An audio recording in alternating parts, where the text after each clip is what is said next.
Hello friends, welcome on my YouTube channel Nursing Dignity. Friends, today we'll discuss our topic that is incubation period. तो जो आपको पता होना चाहिए incubation period क्या होता है। तो इंक्यूबेशन पीरियड होता है जब कोई बैक्टीरिया या कोई माइक्रो ऑर्गेनिज्म हमारी बॉडी के अंदर एंटर करता है और जो first clinical sign and symptom appear होता है, तो इस साइन एंड सिम्टम को अपीयर होने तक में जो टाइम लगता है उसे हम बोलते हैं इंक्यूबेशन पीरियड, यानी entry of the microorganism into the body and to produce first sign and symptom into body. This is called incubation period.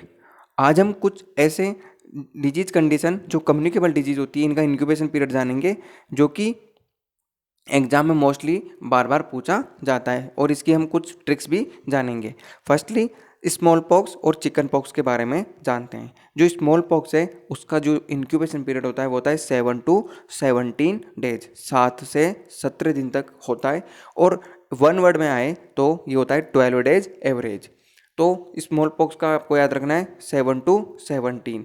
अब चिकन पॉक्स का होता है 14 to 16 डेज, 14 से 16 दिन तक। तो स्मॉल पॉक्स जो होता है वो स्मॉल होता है, चिकन पॉक्स बड़ा होता है। तो आपको ऐसे याद रखना है कि जो 7 है उसका आप दुगना कर दीजिए, 7 का दुगना होगा 14 और 14 to 16 2 दिन आप ऐसे याद कर लीजिएगा। आगे आता है मीजल्स, मम्स और रूबेला। इन तीनों का आप याद करेंगे तो आपको ईजीनेस रहेगी। मीजल्स का आपको याद करना है 10 से 14 दिन। अब मीजल्स के बाद में आता है मम्स। तो मम्स का आपको याद रखना है कि जो मीजल्स था उसका था इंक्यूबेशन पीरियड 10 से 14 दिन तक। तो जो मम्स है उसका होगा 14 से 21 दिन तक। तो आपको मीजल्स का याद रखना है 10 से 14 दिन। फिर आपको याद रखना है कि जो मम्स है उसका 14 से 16 दिन होता है, मतलब मिजल्स के बाद में आता है मम्स, इसलिए इसका जो इंक्यूबेशन पीरियड है वो भी 14 दिन से 21 दिन तक होगा। और जो रूबेला होता है उसका और मम्स का दोनों का एक ही इंक्यूबेशन पीरियड होता है, डेट इज 14 to 21 डेज। तो आपको 3 डिजीज का इजीली याद हो गया। अब यदि आपको मीजल्स का याद हो जाता है तो आपको याद रखना है कि मीजल्स, टाइफॉइड और पोलियो, इन तीनों का इंक्यूबेशन पीरियड सेम होता है, जो होता है 10 से 14 दिन। तो आपको याद रखना है मीजल्स, टाइफॉइड और पोलियो का इंक्यूबेशन पीरियड 10 से 14 दिन होता है। मम्स का, रूबेला का एक ही इंक्यूबेशन पीरियड होता है, दैट इज 14 to 21 डेज। तो यहाँ पे आपकी 5-7 जो डिजीज कंडीशन है वो आराम से कवर होगी। अब आता है DPT, diphtheria, pertussis and tetanus. Diphtheria का होता है 2 से 6 दिन। तो आपको डिप्थीरिया का याद करना है 2 से 6 दिन का।